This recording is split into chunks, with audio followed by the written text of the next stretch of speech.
আসসালামু আলাইকুম, স্বাগতম বিবিসি সংবাদে। আমি মোহাম্মদ রাকিব। আজকের সব আন্তর্জাতিক খবর নিয়ে হাজির হয়েছি। শুরুতেই জানিয়ে দিব সংবাদ শিরোনাম, তারপর বিস্তারিত। ইরানের ৯টি নৌজাহান ধ্বংস করেছে যুক্তরাষ্ট্র, ট্রাম্পের দাবি। খামেনি হত্যার পর মসজিদের উপরে লাল পতাকা উত্তোলন করল ইরান। ইরানের বিরুদ্ধে যুদ্ধ ৪ সপ্তাহ স্থায়ী হতে পারে, ট্রাম্প দাবি। ইরানের সাবেক প্রেসিডেন্ট আহমেদিনেজাদ বেঁচে আছেন, উপদেষ্টা। ভয়াবহ বিস্ফোরণে কাঁপছে তেহরান, টালমাটাল ইরান। আসসালামু আলাইকুম, স্বাগতম জানাচ্ছি বিবিসি সংবাদে। আমি মোহাম্মদ রাকিব। এতক্ষণ শুনছিলেন সংবাদ শিরোনাম, এবার বিস্তারিত পর। ইরানের ৯টি নৌযান ধ্বংসের বিষয়ে সাবেক মার্কিন প্রেসিডেন্ট ডোনাল্ড ট্রাম্পের একটি চাঞ্চল্যকর দাবি, যা বৈশ্বিক ভূরাজনীতিতে এক নতুন মাত্রার জন্ম দিয়েছে। আপনারা যারা নিয়মিত আন্তর্জাতিক খবরের দিকে নজর রাখেন তারা নিশ্চয়ই জানেন যে মধ্যপ্রাচ্য এবং বিশেষ করে পারস্য উপসাগরীয় অঞ্চলটি বিশ্ব বাণিজ্যের জন্য কতটা গুরুত্বপূর্ণ। কারণ বিশ্বের মোট জ্বালানি তেলের একটি বিশাল অংশ এই রুট দিয়েই পরিবাহিত হয়, আর সেই কারণেই এই অঞ্চলে যে কোনো ধরনের সামরিক বা কৌশলগত অস্থিরতা পুরো বিশ্বের অর্থনীতিতে একটি মারাত্মক প্রভাব ফেলতে সক্ষম। ডোনাল্ড ট্রাম্প তার সাম্প্রতিক এক বিবৃতিতে দাবি করেছেন যে মার্কিন যুক্তরাষ্ট্র ইরানের অন্তত ৯টি নৌযান সম্পূর্ণভাবে ধ্বংস করে দিয়েছে, যা আন্তর্জাতিক মহলে ব্যাপক প্রতিক্রিয়া সৃষ্টি করেছে। এবং এই দাবির পর থেকেই বৈশ্বিক শেয়ার বাজার থেকে শুরু করে তেলের বাজারে এক ধরনের অনিশ্চয়তা ও অস্থিরতা লক্ষ্য করা যাচ্ছে, কারণ বিনিয়োগকারীরা আশঙ্কা করছেন যে এই ধরনের পদক্ষেপের ফলে জ্বালানি সরবরাহ চেইনে বড় ধরনের বিঘ্ন ঘটতে পারে। ট্রাম্পের এই দাবির পর আন্তর্জাতিক বিশ্লেষকরা মনে করছেন যে এটি কেবল একটি সাধারণ সামরিক পদক্ষেপ নয়, বরং এর পেছনে রয়েছে দীর্ঘমেয়াদী ভূরাজনৈতিক কৌশল এবং মধ্যপ্রাচ্যে নিজেদের আধিপত্য বিস্তারের এক নতুন সমীকরণ, যা আগামী দিনগুলোতে ওই অঞ্চলের রাজনৈতিক দৃশ্যপটকে পুরোপুরি বদলে দিতে পারে। আমরা যদি ইতিহাসের দিকে তাকাই তবে দেখতে পাব যে যুক্তরাষ্ট্র এবং ইরানের মধ্যকার এই নৌ উত্তেজনা নতুন কিছু নয়।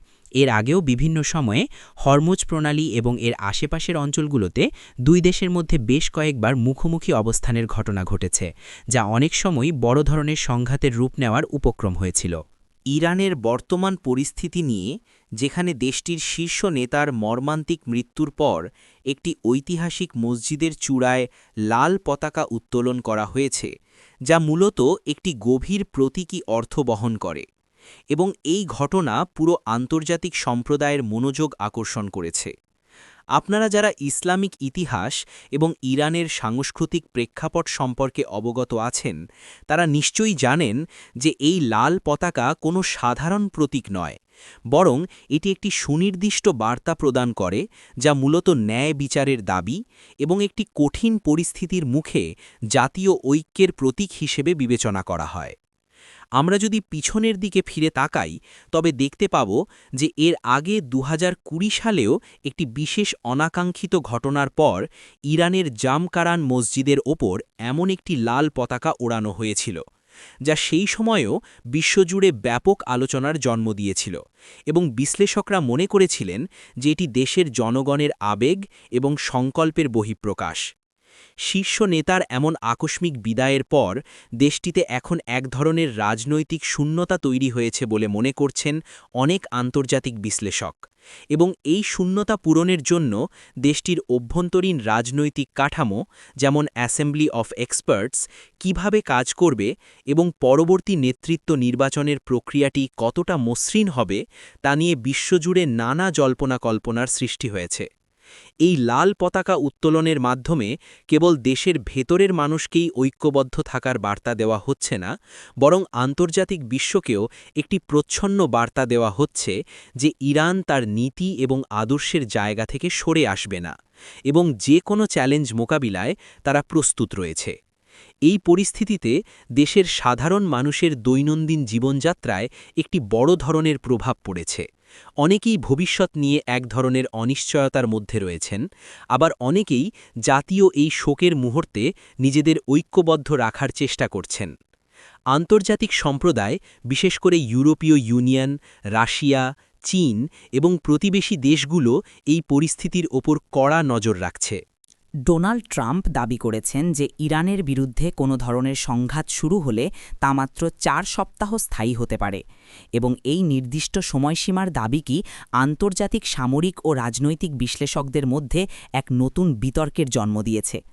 আপনারা একটু গভীরভাবে চিন্তা করলেই বুঝতে পারবেন যে আধুনিক যুগে যে কোনো দুই দেশের মধ্যে সংঘাত বা সামরিক উত্তেজনা কোনো নির্দিষ্ট সময়সীমার মধ্যে বেঁধে রাখা কতটা কঠিন, কারণ এর সাথে জড়িয়ে থাকে উন্নত প্রযুক্তি, আন্তর্জাতিক মিত্রদের অবস্থান এবং দীর্ঘমেয়াদী অর্থনৈতিক প্রভাব। ট্রাম্পের এই 4 সপ্তাহের দাবির পেছনে হয়তো তার নিজস্ব কোনো কৌশলগত হিসাব নিকাশ বা সামরিক উপদেষ্টাদের দেওয়া কোনো তথ্য থাকতে পারে, কিন্তু ইতিহাস আমাদের সাক্ষ্য দেয় যে মধ্যপ্রাচ্যের মতো একটি জটিল এবং স্পর্শকাতর অঞ্চলে যে কোনো ধরনের সামরিক হস্তক্ষেপ শুরু করা সহজ হলেও তা শেষ করা বা একটি যৌক্তিক পরিণতিতে নিয়ে আসা অত্যন্ত সময়সাপেক্ষ এবং কঠিন একটি কাজ। আপনারা যদি বিগত দশকগুলির দিকে তাকান তবে দেখতে পাবেন যে বিভিন্ন সময়ে পরাশক্তিগুলো ভেবেছিল তারা খুব দ্রুত কোনো একটি অঞ্চলের নিয়ন্ত্রণ নিতে পারবে বা সংঘাত শেষ করতে পারবে, কিন্তু বাস্তবে তা বছরের পর বছর ধরে গড়িয়েছে এবং এর ফলে উভয় পক্ষকেই বিপুল পরিমাণ অর্থনৈতিক ও মানবিক ক্ষতির সম্মুখীন হতে হয়েছে। ট্রাম্পের এই বক্তব্যের পর আন্তর্জাতিক বাজারগুলোতে তাৎক্ষণিক একটি প্রতিক্রিয়া দেখা গেছে, বিশেষ করে স্বর্ণ এবং জ্বালানি তেলের দামের ক্ষেত্রে এক ধরনের অস্থিরতা তৈরি হয়েছে, কারণ বিনিয়োগকারীরা সবসময়ই দীর্ঘমেয়াদী স্থিতিশীলতা পছন্দ করেন এবং যে কোনো ধরনের সামরিক উত্তেজনার খবর তাদের মধ্যে শঙ্কা তৈরি করে। অনেক বিশ্লেষক মনে করছেন যে 4 সপ্তাহের এই সময়সীমা মূলত একটি মনস্তাত্ত্বিক চাপ প্রয়োগের কৌশল হতে পারে, যার মাধ্যমে প্রতিপক্ষকে আলোচনার টেবিলে বসতে বাধ্য করা বা আন্তর্জাতিক মিত্রদের আশ্বস্ত করার চেষ্টা করা হচ্ছে। প্রেসিডেন্ট মাহমুদ আহমাদিনেজাদকে ঘিরে ছড়িয়ে পড়া নানা গুঞ্জনের অবসান, যেখানে তার একজন ঘনিষ্ঠ উপদেষ্টা নিশ্চিত করেছেন যে তিনি সুস্থ এবং বেঁচে আছেন, যা বর্তমানে এই অস্থিরতার সময়ে একটি বড় স্বস্তির খবর হিসেবে দেখা দিচ্ছে। আপনারা জানেন যে যখন কোনো দেশে একটি বড় ধরনের সংকট বা রাজনৈতিক পালাবদলের সময় চলে, তখন মানুষের মধ্যে নানা ধরনের বিভ্রান্তি এবং গুজব খুব দ্রুত ছড়িয়ে পড়ে, বিশেষ করে বর্তমান সোশ্যাল মিডিয়ার যুগে, যেখানে একটি ভিত্তিহীন খবর মুহূর্তের মধ্যে লাখ লাখ মানুষের কাছে পৌঁছে যেতে পারে এবং সমাজে একটি বড় ধরনের নেতিবাচক প্রভাব ফেলতে পারে। আহমাদিনেজাদের মতো একজন হাই প্রোফাইল এবং আলোচিত রাজনৈতিক ব্যক্তিত্বকে নিয়ে এ ধরনের গুজব ছড়িয়ে পড়াটা খুব অস্বাভাবিক কিছু নয়, কারণ তিনি তার শাসনামলে আন্তর্জাতিক অঙ্গনে অত্যন্ত পরিচিত মুখ ছিলেন এবং তার নিজস্ব একটি বড় সমর্থক গোষ্ঠী রয়েছে, যারা সব সময় তার খবরের জন্য উদ্গ্রীব থাকেন। তার উপদেষ্টার এই আনুষ্ঠানিক বিবৃতির পর সাধারণ মানুষের মধ্যে যে উৎকণ্ঠা তৈরি হয়েছিল তা অনেকটাই দূর হয়েছে বলে ধারণা করা হচ্ছে। তবে এই ঘটনাটি আমাদের একটি বড় শিক্ষা দেয় যে সংকটকালীন সময়ে তথ্যের সঠিকতা যাচাই করা কতটা জরুরি এবং দায়িত্বশীল সংবাদ মাধ্যমগুলোর ভূমিকা এই সময় কতটা গুরুত্বপূর্ণ হয়ে ওঠে। এই গুজবটি এমন এক সময় ছড়িয়েছিল যখন দেশটি এমনিতেই তাদের শীর্ষ নেতার আকস্মিক বিদায় এবং আন্তর্জাতিক নানা চাপের কারণে এক ধরনের টালমাটাল পরিস্থিতির মধ্য দিয়ে যাচ্ছে, আর ঠিক সেই মুহূর্তেই সাবেক একজন প্রেসিডেন্টের অন্তর্ধান বা অসুস্থতার গুজব পরিস্থিতিকে আরও ঘোলাটে করে তুলতে পারত। আপনারা যারা তথ্য প্রযুক্তির এই যুগে খবরের পেছনে ছোটেন, তাদের কাছে আমাদের বিনীত অনুরোধ থাকবে যে কোনো খবর বিশ্বাস করার আগে বা শেয়ার করার আগে তার সত্যতা যাচাই করে নেবেন। ইরানের রাজধানী তেহরানকে কেন্দ্র করে, যেখানে ভয়াবহ এবং বিকট বিস্ফোরণের খবর পাওয়া যাচ্ছে, এবং এই ঘটনা পুরো দেশটিকে এক চরম কালমাটাল পরিস্থিতির মধ্যে ফেলে দিয়েছে, যা আন্তর্জাতিক পরিমণ্ডলেও গভীর উদ্বেগের সৃষ্টি করেছে। আপনারা যারা আন্তর্জাতিক সংবাদ নিয়মিত অনুসরণ করেন, তারা নিশ্চয়ই বুঝতে পারছেন যে তেহরানের মতো একটি সুরক্ষিত এবং গুরুত্বপূর্ণ রাজধানীতে এ ধরনের বড় মাত্রার বিস্ফোরণ সাধারণ কোনো ঘটনা নয়, বরং এর পেছনে গভীর কোনো কারণ বা কৌশলগত ত্রুটি থাকতে পারে, যা এই মুহূর্তে দেশটির সাধারণ মানুষ এবং প্রশাসনের জন্য একটি বড় চিন্তার কারণ হয়ে দাঁড়িয়েছে। বিভিন্ন আন্তর্জাতিক সংবাদ মাধ্যমের প্রাথমিক প্রতিবেদন অনুযায়ী এই বিস্ফোরণগুলোর তীব্রতা এতটাই বেশি ছিল যে শহরের অনেক দূর থেকেও এর শব্দ শোনা গেছে এবং বেশ কিছু এলাকায় বিদ্যুৎ সরবরাহ সাময়িকভাবে বিচ্ছিন্ন হয়ে যাওয়ার খবর পাওয়া গেছে, যার ফলে সাধারণ মানুষের মধ্যে এক ধরনের আতঙ্ক এবং ভীতির সৃষ্টি হয়েছে। এই ধরনের আকস্মিক বিপর্যয়ের সময় সবচেয়ে বেশি ক্ষতিগ্রস্ত হয় সাধারণ মানুষ, যাদের দৈনন্দিন জীবনযাত্রা, চিকিৎসা ব্যবস্থা এবং জরুরি পরিষেবাগুলো মারাত্মকভাবে বিঘ্নিত হয়। আর তাই প্রশাসন এবং উদ্ধারকারী দলগুলো এখন আপ্রাণ চেষ্টা চালিয়ে যাচ্ছে পরিস্থিতি নিয়ন্ত্রণে আনার এবং ক্ষতিগ্রস্ত মানুষদের নিরাপদ স্থানে সরিয়ে নেবার জন্য।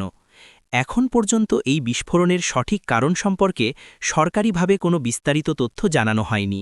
এটি কি কোনো পরিকল্পিত আক্রমণ, নাকি কোনো কারিগরি ত্রুটি বা বড় ধরনের দুর্ঘটনা, তা নিয়ে নানা মহলে চলছে জোর জল্পনা কল্পনা। তবে বর্তমান ভূরাজনৈতিক উত্তেজনার প্রেক্ষাপটে অনেকেই এটিকে অত্যন্ত গুরুত্বের সাথে পর্যবেক্ষণ করছেন।